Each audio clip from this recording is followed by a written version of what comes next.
नमस्कार, news add खबर देख रहे हैं आप। दिल्ली के भोरगढ़ रामलीला चौक पर भाजपा नेताओं ने की दिल्ली के मुख्यमंत्री अरविंद केजरीवाल के भ्रष्टाचार के खिलाफ जनचेतना सभा। हम आपको बता दें कि मुख्यमंत्री अरविंद केजरीवाल के भ्रष्टाचार को लेकर भाजपा के तमाम बड़े नेता और कार्यकर्ताओं ने केजरीवाल के खिलाफ भ्रष्टाचार और 45 करोड़ रुपए बिना टेंडर के अपने राजमहल पर बर्बाद किए। दिल्ली की जनता को लूटकर बनाया गया 45 करोड़ का शीश महल। इसके अलावा शायरी अंदाज में भाजपा सांसद हंसराज हंस ने 45 करोड़ के घोटाले को उजागर कर जनता को केजरीवाल के द्वारा किए गए बड़े घोटाले का सच बताया। कार्यक्रम में शामिल हुई भाजपा के डिप्टी सीएम केशव प्रसाद मौर्य, उत्तर प्रदेश नरेला से पूर्व विधायक व जिला अध्यक्ष नीलदमन खत्री, भाजपा निगम पार्षद जनता देवी, deputy mayor Archana Devi, Alipur ward से भाजपा पार्षद योगेश राणा, विनोद सहरावत, पवन खत्री, मोनी, विनोद भारद्वाज, मोहन भारद्वाज, अशोक अमरोही व भाजपा के हजारों कार्यकर्ताओं ने भाग लिया। काटे काले कौवे से डरियो मैं मायके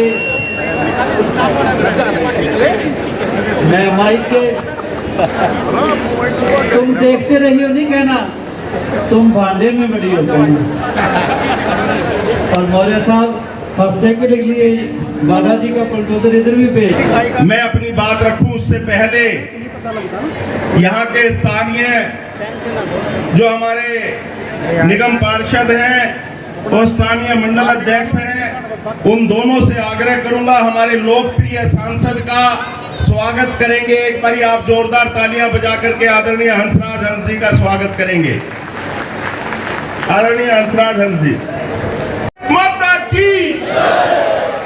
अब मैं कहूंगा भारतीय जनता पार्टी जिंदाबाद। आपने जिंदाबाद करनी है। Bharatiya Janata party, Bharatiya Janata party, Bharatiya Janata party. अब मैं कहूंगा केजरीवाल, आपने बोलना हाय हाय। केजरीवाल, केजरीवाल। मैं बोलूंगा केजरीवाल, आप कहोगे गद्दी छोड़ो। केजरीवाल, केजरीवाल, केजरीवाल। मैं कहूंगा दिल्ली सरकार, आपने बोलना हाय हाय। दिल्ली सरकार, दिल्ली सरकार। इस कार्यक्रम में आए हुए हमारे लोकप्रिय सांसद परम आदरणीय पद्मश्री हंसराज हंस जी, हमारे जिले के कई बार अध्यक्ष रहे, वर्तमान में निगम पार्षद हैं, बहुत मेहनती हैं। 30 साल से 35 साल से लगातार पार्टी की सेवा कर रहे हैं। आदरणीय विनोद सहरावत जी, हमारे जिले के प्रभारी, पूर्व में दिल्ली के मेयर, जब तीनों निगम एक होती थी तब मेयर रहे हैं, कई बार निगम पार्षद रहे हैं, बाल्यकाल से ही स्वयं सेवक रहे हैं, पार्टी का काम देखते हैं। आदरणीय योगेंद्र चंदोलिया जी हमारे बीच, हमारी निगम पार्षदा जनता देवी जी बहुत भारी संख्या के साथ पंडाल में पहुंच रही है। मैं जनता देवी से आग्रह करूंगा कि वो मंच पर आकर के अपना स्थान ग्रहण करें। आज यह जन चेतना रैली की आवश्यकता क्यों पड़ी, या मुझे बताने की आवश्यकता है क्या? आप सब जानते हो क्यों आयोजन करना पड़ा? ये आम आदमी पार्टी के पाप का घड़ा भर गया है, उसे फोड़ना है और आम आदमी पार्टी के जंजाल से, जकड़न से दिल्ली प्रदेश को, जैसे उत्तर प्रदेश को मुक्त कराया, जैसे हरियाणा को मुक्त कराया, इसको मुक्त करा करके यहाँ कमल का फूल खिलाने का काम करना है। ये अपील करने के लिए मैं आप सब लोगों से आया हूँ।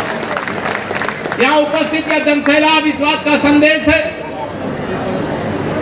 कि जो मैं तो आश्चर्य करता हूँ, जो ईमानदारी का चोला पहन करके ढोंग करते हुए बेईमानी का सबसे बड़ा सबूत अगर कोई देश के अंदर है तो उसका नाम है श्री अरविंद केजरीवाल। दिल्ली के मुख्यमंत्री भ्रष्टाचार का जो संदेश दिल्ली से जाता है, सुन करके पूरे देश के लोगों को, विशेष तौर से हम उत्तर प्रदेश के लोगों को लगता है, जिसने जब राजनीति के अंदर प्रवेश नहीं करने की शपथ ली, एक बार प्रवेश कर गया, समझ में आता था लेकिन राजनीति में आने के बाद व्यक्ति इतना बदल जाएगा, इतना भ्रष्टाचार करने लगेगा, इतना अनाचार करने लगेगा, इतना अत्याचार करने लगेगा, इतना झूठ बोलने लगेगा कि अगर मैं उसे झूठ बोलने की ऑटोमेटिक मशीन कहूं तो कोई गलत नहीं होगा।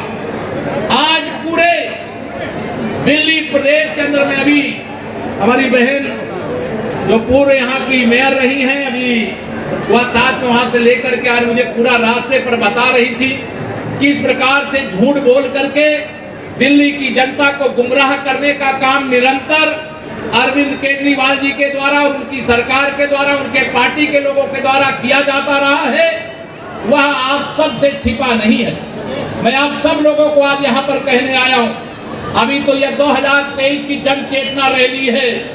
2024 के शुरुआत में आप सबको मालूम है देश के अंदर भी और दिल्ली प्रदेश के अंदर भी लोकसभा का चुनाव होने वाला है।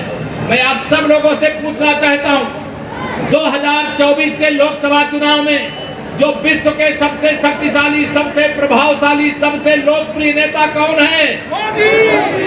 तो माननीय नरेंद्र मोदी जी के नेतृत्व में फिर से हिंदुस्तान में सरकार बननी चाहिए कि नहीं बननी चाहिए? दोनों हाथ उठा करके सब लोग बताइए, बननी चाहिए कि नहीं बननी चाहिए? तो बननी चाहिए। तो मैं आज आप सब लोगों को आज यहाँ आह्वान करता हूँ, यद्यपि आपने 2014 में भी, 2019 के लोकसभा चुनाव में भी भारतीय जनता पार्टी का कमल खिलाया, विकास का कमल खिलाया, सुशासन का कमल खिलाया, देश की सुरक्षा का कमल खिलाया, गरीब कल्याण का कमल खिलाया, किसान के सम्मान का कमल खिलाया, नौजवानों के उज्जवल भविष्य का कमल खिलाया। यह आपने लगातार किया है। लेकिन जब विधानसभा चुनाव आया या एमसीडी का चुनाव आया तो थोड़ी चूक हो गई, और वह चूक के कारण आज पूरा दिल्ली बर्बादी के कगार पर है। पूरा दिल्ली बर्बादी के ही कगार पर नहीं, बदनामी के भी कगार पर है। तमाम प्रकार की योजनाएं केंद्र में माननीय नरेंद्र मोदी जी से बड़ा गरीबों का हमदर्द कोई नहीं है। मेरे नौजवानों की जितनी चिंता मेरे प्रधानमंत्री माननीय मोदी जी के मार्गदर्शन में हम आज उत्तर प्रदेश में आदरणीय मुख्यमंत्री योगी आदित्यनाथ जी की अगुवाई में जो भी काम कर रहे हैं, जिसका संदेश सुनकर के दिल्ली ही नहीं पूरा हिंदुस्तान खुश हो जाता है, वह काम हम माननीय प्रधानमंत्री नरेंद्र मोदी जी के मार्गदर्शन में करते हैं। उनके द्वारा बताए गए रास्ते पर चल करके करते हैं। हमने उत्तर प्रदेश के अंदर मोदी मॉडल, उत्तर प्रदेश के अंदर गुजरात मॉडल ला करके विकास के नए कीर्तिमान स्थापित करने का काम लगातार करने का कार्य किया है। भ्रष्टाचार पर लगातार चोट करने का काम किया है। और आज उत्तर प्रदेश, बताइए उत्तर प्रदेश की अच्छी खबर आती है कि नहीं? बताओ आप लोग, आती है कि नहीं? दोनों हाथ में बताओ, आती है कि नहीं आती है? और हम किनके मार्गदर्शन में काम करते हैं? भारत के प्रधानमंत्री माननीय नरेंद्र मोदी जी के मार्गदर्शन में काम करते हैं। आज हम विकास की बात करें तो आप आइएगा, दिल्ली का देश की राजधानी है, लगातार दूसरा कार्यकाल पूरा होने वाला है आम आदमी पार्टी का। लेकिन आप आइए उत्तर प्रदेश के किसी शहर में आइए, आप आते भी होंगे, चाहे अयोध्या आइए, चाहे काशी आइए, चाहे मथुरा आइए, चाहे नोएडा आइए, गाजियाबाद में आइए, आपको तस्वीर और तकदीर बदलती हुई उत्तर प्रदेश की दिखाई देगी। वह कमल के फूल खिलने के बाद, क्योंकि सरकार ईमानदारी से काम कर रही है, जिम्मेदारी से काम कर रही है। केवल रोजाना बैठ करके मीडिया के सामने ब्रीफिंग करना और झूठ बोलना यह हमारी सरकार का लक्ष्य नहीं है, बल्कि हमारी सरकार का लक्ष्य है गरीब का जो दुख दर्द है उसको कैसे दूर किया जाए। जहां पर सड़क नहीं वहां सड़क कैसे बनाई जाए। जिन घर तक पीने का शुद्ध पानी नहीं है वहां पीने का शुद्ध पानी कैसे पहुंचाया जाए। अविरल और निर्मल गंगा का प्रवाह अगर देखना आइए, गंगा यमुना सरस्वती के पावन संगम प्रयागराज में, तो आपको दिखाई देगा कि अविरल प्रवाह क्या होता है। लेकिन जब मैं दिल्ली के अंदर यमुना जी के प्रवाह को देखता हूं तो बहुत दर्द होता है। जो यूपी वाले होंगे, दिल्ली वाले भी जानते होंगे, उत्तर प्रदेश के अंदर हमारी माताएं, बड़े माताएं और बहनें आशीर्वाद दिया करती हैं कि जब तक गंगा यमुना में पानी रहे बेटा तेरी जिंदगानी रहे। अपने से जो छोटे होते उनको आशीर्वाद देती हैं, माताएं बहनें बहुओं को आशीर्वाद देती हैं।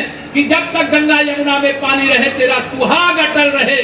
बताइए, गंगा जी और यमुना जी के नाम पर जो मेरी माताएं बहनें आशीर्वाद देती हैं, उस आशीर्वाद का जो अर्थ है उसको अरविंद केजरीवाल की सरकार अनर्थ में बदल रही है कि नहीं बदल रही? बताइए, बदल रही कि नहीं बदल रही? हम लोगों ने 2019 में उत्तर प्रदेश में जब भारतीय जनता पार्टी की सरकार थी, प्रयागराज का कुंभ कराया था। आप में से कोई ना कोई कुंभ में स्नान करने जरूर गया होगा। कोई गए हैं कि नहीं गए हैं? बहुत लोग गए हैं। आप बताइए, प्रयागराज का दिव्य और भव्य कुंभ, क्या कहीं वहां गंदगी थी क्या?